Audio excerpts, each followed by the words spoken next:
do you have anything else that you would add for people that are like really go-getters that are just wanting to increase their performance or their brain function?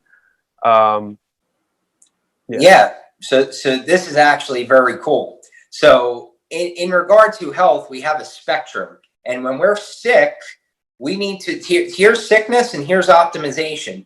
And this is our baseline. So when we're sick, or if we having a health issue right now, we're having health symptoms, or you're going through something, your main focus at this point in time is to clear deficiency. You need to clear deficiency to at least get back to baseline before looking at optimization. Once you're cleared deficiency and you're back at baseline, now you can start looking at optimization. And there's many things we can do for optimization. It's basically taking little different hacks to give us that upper edge. So when I was sick, I probably wasn't able to do more of the stuff that I am today. But what I can say is going from sick to deficiency to then from baseline to optimization is so fun and exciting because there's so many things we could uncover. So there's simple hacks we can do for peak performance. One of the main easiest hacks we can ever do is intermittent fasting or fasting as a whole. The reason is because it allows the body time to clean itself. So whenever there's no food coming in, the body is in a rest and digest phase. So it's constantly cleaning out toxins. It's cleaning out old tissue and debris. Even in regard to like muscles, like if we're lifting weights and stuff, a big thing with that is recovery. So imagine if we start to use more fasting and the body is literally going in and scooping out bad proteins, bad muscle fibers, things that are calcifying your joints, causing pain and mobility issues. So it's almost like a deep cleansing that we can do, and it costs no money at all. And not only that, it also helps brain performance because when there's no food coming in, digestion takes up like 80% of our energy. And so when no food's coming in, we can think more clearer, we feel more lighter, we're more energetic. And then I always say it's our digestive system's like a highway. So imagine if on the highway, we were hitting rush hour 3 to 4 times a day. It's going to be backed up. There's going to be a ton of pollution, and it's going to be very horrible. No one's going to want to be there. Same thing happens in the digestive system. When we're eating 4 or 5 times a day, you're creating a traffic jam inside your digestive tract, and then you have toxins recirculating, and yeah, you're going to feel like shit. You're probably going to have skin issues. You're going to have some form of digestive complaint, acid reflux, bloating, gas, any of that stuff. So a lot of those things are actually very easy to remedy. We just need to eat less often. And we're under the premise that, oh, well, yeah, we exercise more, eat less. That's great. But if we exercise more, eat less, we'll be in a starvation mode. So it's actually better to eat less often. And this goes back to hunter-gatherer ancestors, is the men would go out on a hunt. It's not that they're going to sit down and have a giant feast and then say, hey, guys, do you want to go hunting today? That's not going to happen. They needed to go hunting because there was no food. And so maybe they go out for a day, nothing happens. They go out the next day, they throw an arrow at the deer, they miss the deer. There's still no food for the tribe. They go out day 3, they get lucky. Now they get to eat, now they get to feast. So our bodies are primarily wired for this way of living. Yeah, I love that. Yeah, that's a great point. Yeah, it's not like they were hunting and getting something every single day back then, right? I mean, even the best hunters today can't do that. And they have guns. So, yeah, I totally hear what you're saying. And I intermittent fast until like every day. I usually don't eat until like lunchtime, like 11, 12 o'clock.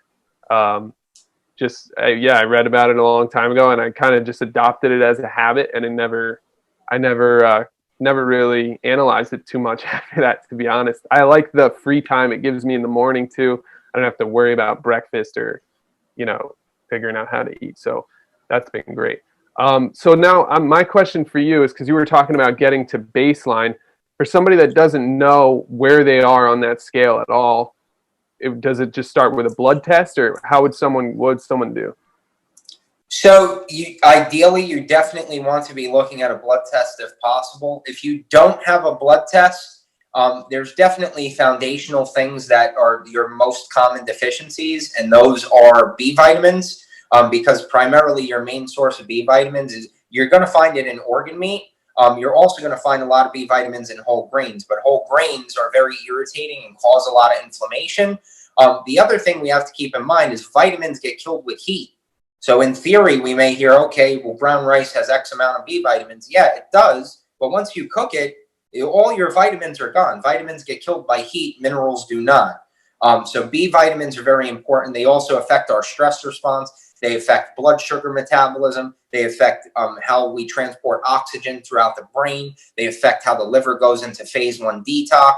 They are one of the most essential vitamins we need to be bringing in. So if you're looking, I would not even recommend a multivitamin because most of them are trash. What I would say is a methylated B complex is at the top of the list.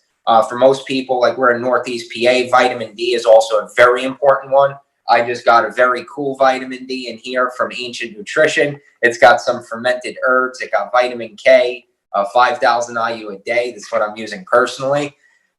So vitamin D is very important. Your third nutrient there is magnesium. Again, magnesium in theory, we can find a lot in nuts and seeds and chocolate. However, nuts and seeds, if they're not soaked and sprouted, have a lot of phytic acid and lectins. And so let's say it has 100 milligrams magnesium. You're lucky if you're going to absorb 10 of those milligrams because of the phytic acid. So in theory, the foods have these nutrients, but sometimes we do need to bring in a supplement to build the levels, because in a supplement like magnesium, we need to be bringing in about 400 milligrams a day. Now, if you did that through food, you're probably looking at 2 pounds of leafy greens and probably a chocolate bar a day to get close to that number. Not many of us are doing that, so it's a lot easier to just bring it in through a supplement. And then your fourth one there is digestive stuff. So depending on what your issues currently are, if you're more on the side of acid reflux and indigestion, then you would want to look for something with like betaine HCl, which is our stomach acid. So our stomach acid digests protein. So if we have this piece of steak come in and we don't have enough stomach acid, our stomach's like a balloon, and now we have all this gas, and now we get acid reflux, we get indigestion, not to mention this protein now goes into the rest of the digestive system undigested. Now we have bad bacteria, we have co-infections, we have a lot of issues that can happen. So supporting digestive system. So we always want to start with the stomach first. That's the first place food hits. So that would be betaine HCl. The next place in the digestive system is your intestines. So that would be digestive enzymes. So enzymes are like scissors. So if we eat a piece of steak, we have all these links of protein. Enzymes are like scissors that cut apart the links of the protein.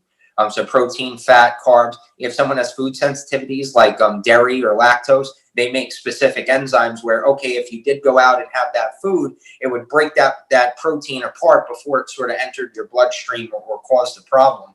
And then the third step in the digestive system is probiotics, which is definitely our fourth most foundational supplement, because it's, unless we're eating fermented food 1 to 2 times a day, we need to be bringing in probiotics. Our microbiome affects our mood. It affects our immune system. It produces B vitamins. It produces vitamin K. It regulates quite a bit of things in the body. And so by having adequate good bacteria in there, we can be way better off, because a lot of the issues people face is when we take antibiotics, and the antibiotics kill bad bacteria, but they also kill a lot of the good bacteria. So, and that's why my health was so bad, because for years and years, I would take antibiotics for my acne, antibiotics for sinus infection, and I never knew that they were damaging my gut, neither did my family, and so we never brought in probiotics immediately. And so it was multiple rounds throughout the years of antibiotics without ever looking at probiotics. And knowing what I know today, I would have definitely brought those in. So anytime you bring in antibiotics, you also want to bring in probiotics, because you want those numbers built up. Because these bad bacteria can cause quite a bit of a problem, because what they'll do is they'll feed off of processed food, they will feed off of toxins, they will feed off of sugar, all the stuff that we don't want to be coming in the body, they will literally feed off of. And because they're living off of it, they're organisms that are in your body that are living off of it, they drive your cravings up through the roof. And the problem here is when something like Candida, which is a bad fungus, when it overgrows, will literally eat up these excess sugars and then produce a chemical called acetaldehyde. And acetaldehyde is almost like giving yourself an IV drip of alcohol, which we know alcohol is not the safest thing for us to be consuming. And so we can imagine how that would lead to a lot of health complications. Yeah. Whoa. Way to answer the question. That was a great answer. I was taking some notes before, actually. So do you have for you said magnesium? Do you have a brand or a type of magnesium supplement that works really well that you know about? Yeah, the drink mix one. It's like powder. You put it in a drink. Are those yeah. good? Or? Yeah, so one of the best ones out there is Natural Calm. So if you see Natural Calm in the container, it's like a powder. You mix it in some water. Best time to take magnesium is usually an hour before bed because it could also help you getting to better sleep. I personally use magnesium glycinate because it's more absorbable than citrate. If someone's constipated, they would want to use magnesium citrate. If constipation is not an issue, glycinate is going to build up your levels a lot faster. It's the most absorbable form. And so I use from a brand called Cal, and they have magnesium glycinate within these absorbed soft gels. And with that said, I have my own personal online dispensary that has a lot of these brands and also a lot of clinical grade supplements. So B vitamins, magnesium, all of that. So we can share a link and we can put that below the video if you wanted to. Hey, free thinker, this human life is more amazing than we give credit for. The pain, the fun, the creativity, the mistakes, and the connected, shared experiences. We are here to expand. Let's do it together.